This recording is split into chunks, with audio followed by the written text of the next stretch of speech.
Greetings and salutations, everyone. My name is Andrew Kirchhoff, and welcome to my YouTube channel. Today, we're talking about my Episode 3 review of Hard Knocks training camp with the Oakland Raiders. Now, before we begin, I want to remind all of you, if you haven't already, generally, this is not a Oakland Raiders channel, but I do fantasy football, so if you need any fantasy advice throughout the entire 2019 season, this is the place to be. For those of you who are regular subscribers, you already know that, so that's not a big surprise. But, again, we're talking about Episode 3 review for training camp with the Oakland Raiders.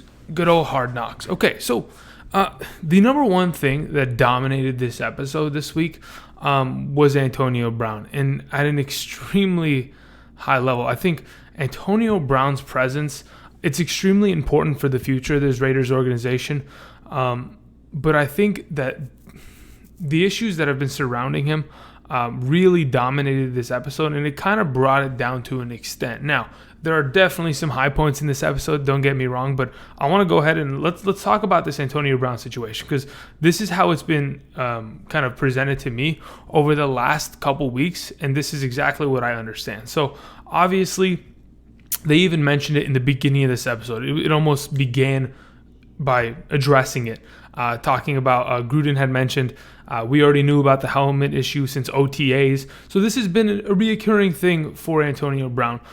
They still support him in his fight to try to wear his helmet. But as of right now, 4 years ago, the National Football League and the NFLPA, they pretty much signed the deal saying that the helmets that they approve, I mean, there was like 3 tiers of helmets: the green, yellow, and red. Obviously, you can determine which one is which. So from what I've been told, it's obviously the helmet that he wants to wear, the one that he's been most comfortable with throughout his entire career, the one that he got since he got into the Pittsburgh Steelers organization from day one.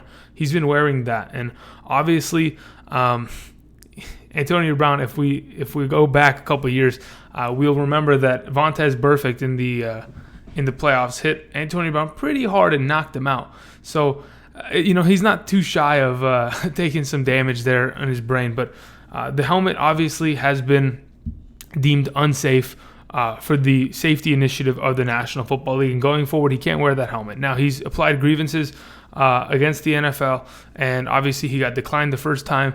And just recently, as in yesterday, another grievance was posed against the NFL from Antonio Brown because he really wants to keep his helmet, and they're trying to find a loophole. They even mentioned that in the episode.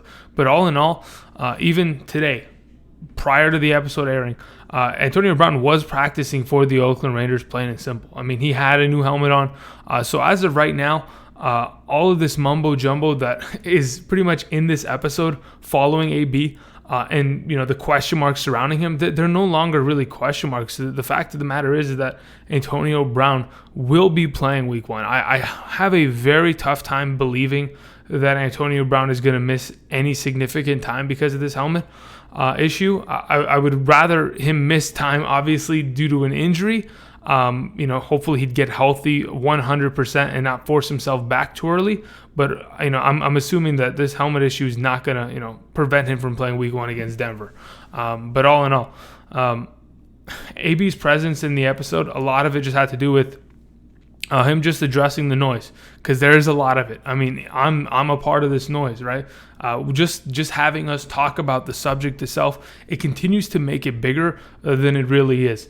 And that's why I just wanted to address it in the beginning, because from here on out, I don't really want to talk about the helmet or any of that sort of feat, because I really think that there's a lot more to this episode that was entertaining and enjoyable outside of a couple of the depressing ideas. Oh man, is AB going to figure it out? Is he going to play? Are they going to, But anyway, okay, so now that we've got that addressed, the funniest thing in this episode that continues to surprise us is the beginning of every episode. We start with John Gruden kind of hitting us with a nice hard-hitting speech. I've mentioned it in the last 2 weeks. And then this week, Derek Carr gets up and gets the good old impersonator out there. Man, that guy is absolutely hilarious. Even after the episode was over, the guy was cracking off, Charles Barkley, Stephen A. Smith, John Madden impersonations. Obviously, he's great at Gruden. He kind of even looks like Gruden to an extent. So that's a great way to start the episode. That was enjoyable. and that was fun, right? After that, we have all this AB news, but then we start talking about the offensive positions outside of Derek Carr, AB, and what we've been introduced to in the past, right? We talked about, we went over Darren Waller. Now, Darren Waller is a part of the tight ends group, and if you've been around the channel for a while and you've seen me do some mock drafts in terms of fantasy football, Darren Waller is a guy that I personally like this coming season, and I've liked for the last couple months because of the fact that Jared Cook Jr. Is no longer with the Oakland Raiders. He's moved on through free agency to the New Orleans Saints. There is a pretty big hole to fill in terms of the tight end position. If many of you remember, last season, the top two leading receivers for the Oakland Raiders were Jared Cook and Jalen Richard. And, as of right now, without Jared Cook and Jalen Richard looking like he's probably going to be replaced by Josh Jacobs, who somehow manages to find himself out of another episode here, it's really essential that, you get guys like AB on the field. Also, get a guy like Darren Waller more implemented in this offense, because I think he's going to be a pretty big contributor come this 2019 season. Now, why is Darren Waller such a exciting prospect? Well, the fact of the matter is he was a wide receiver, and they've converted him to the tight end position. Now, they've obviously taken steps forward. Late in the 2018 season, he got more and more involved within the offense, and they obviously went over his involvement in the NFL and him fighting off his demons with drugs, similar to Josh Gordon, like we talked about earlier this week. If you haven't checked out that video, go check it out. Here's the thing. Fact of the matter is, Darren Waller's a talented tight end. And it's actually really interesting that they had film on him from the Hard Knocks 2016, if I'm not mistaken. And then John Harbaugh was getting on his ass, and he was just pretty much telling us that every day he'd get high. And it's really nice to see another guy have a redemption story and be able to put that behind them. He's 2 years clean, and hopefully he continues on his path, because there's nothing better than redemption in that kind of way. But also talking about the tight end group, we'll go into a little bit more, but they talked about Luke Wilson, because they want to give this narrative of who in the tight end group is going to make the team. Luke Wilson, for many of you who don't know, was a long-time Seattle Seahawk. Last season, he played for the Detroit Lions. Really, he's not going to be an offensive contributor. The guy's not that great of a receiving option. Sure, he can be used in the blocking game, but as of right now, the way that the Oakland Raiders scheme pretty much works, the tight end position isn't really going to be used to block. Jared Cook could not block to save his life last year, and even going into this coming year, they're going to double down on that. They want their tight end positions to be receiving threats, and that's exactly what Darren Waller is, and that's why he's going to be a great option for Derek Carr this season, a bigger target, 6'5". I mean, he used to be a wide receiver. He's got the athleticism that if, in fact, they put linebackers on him, he's going to be doing great. But Luke Wilson, they focused on him looking like a hockey player. That's absolutely hilarious. The guy's from Canada. I did not know that. I've known about Luke Wilson for quite some time, but I didn't know he was from Canada. That's interesting. Outside of that, they showed practice, and really they kind of really wanted to focus in on the competition between the quarterbacks, Mike Glennon versus Nathan Peterman. To be honest, I don't think Nathan Peterman's winning this job, especially after that preseason game, which we'll talk about in a bit. But Mike Glennon's had way more experience in the National Football League, and if you need to lock down a number 2 quarterback, I want the guy that has more experience under his belt, and it proved in this episode. Obviously, there's little tidbits of improvement that Glennon can make to ensure that he's going to win this number 2 job. But even in those coaches meetings where the offensive coordinator was like, okay, could we go with Peterman as the number 2 quarterback this week against Arizona? Gruden was pretty hard set on making sure that Glennon was the number 2. He didn't want to change anything up, didn't want to throw anybody off their natural progression, and Glennon produced. But outside of that, other things that they focused on, right? This week, they showed us Darren Waller. They showed us Luke Wilson, the tight end competition. They continued the quarterback competition. Then they brought back good old Renfro. Now, last week, Renfro talking all about, are you nervous, Derek Carr, before the scrimmage against the Rams? And he's telling them, listen, I've had way more intenseful, situations, and so has Renfro. As a wide receiver for Clemson, a 2-time national champion, the dude was nervous last week, which is absolutely insane. But He's going to, I don't know how much he's going to contribute this year.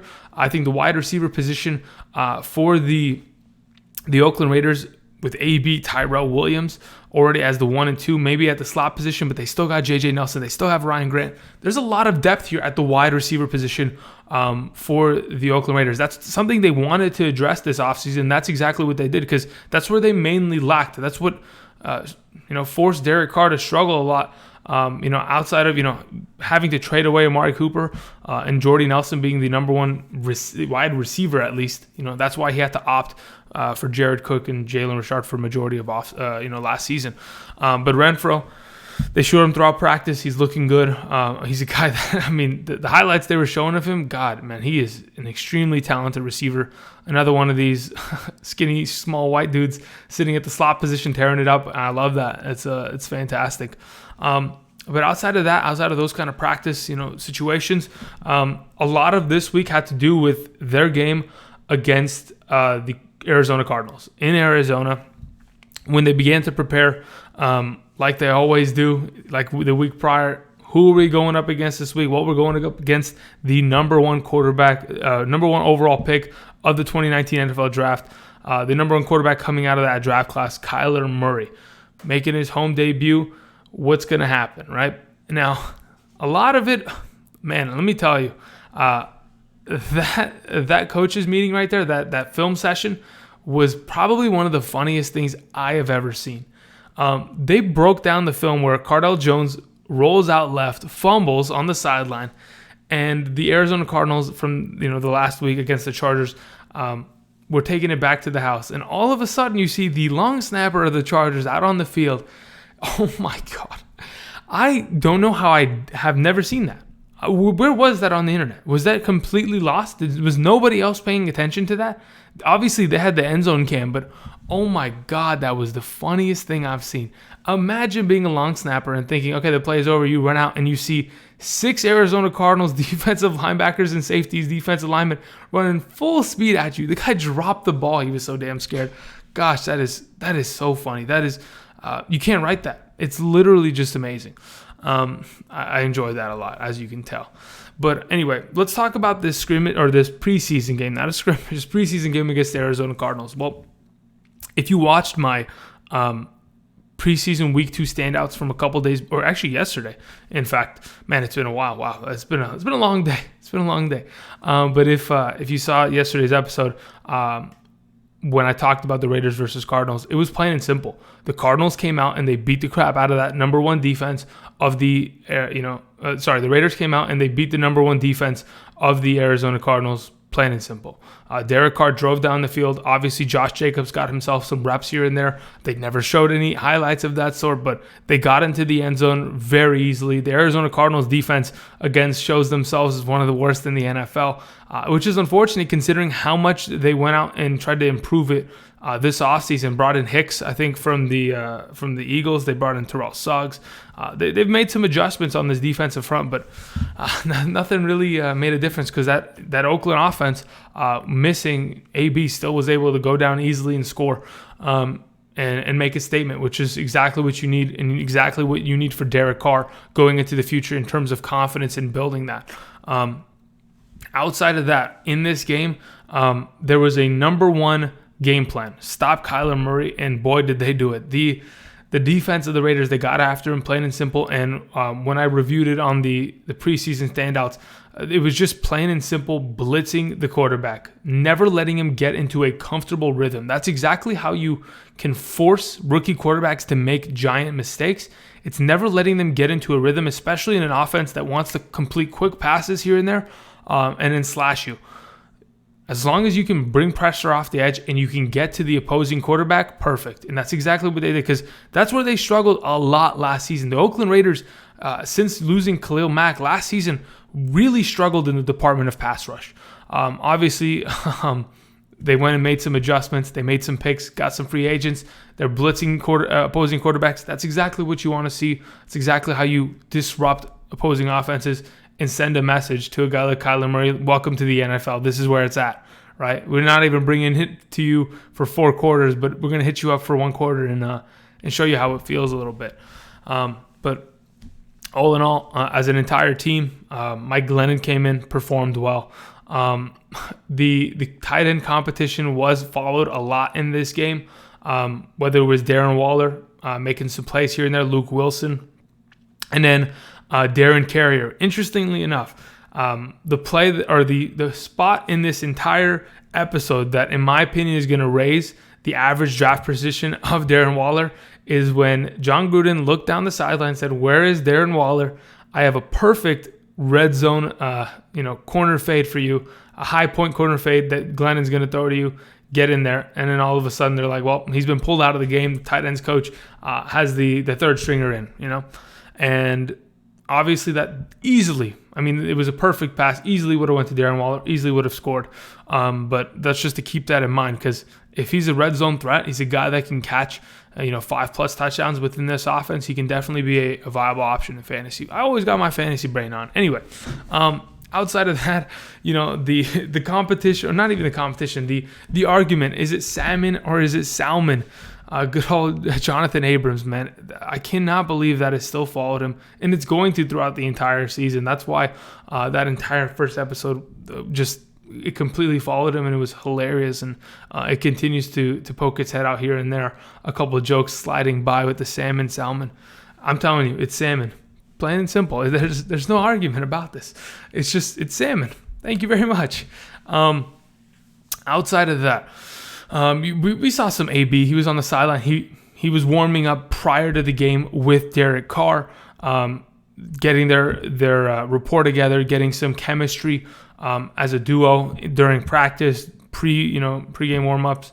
But all in all, AB looks perfectly fine. He looks healthy.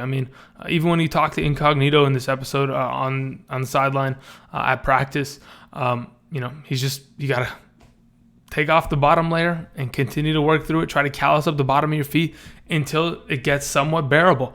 As much as Antonio Brown has worked, he's getting to that point.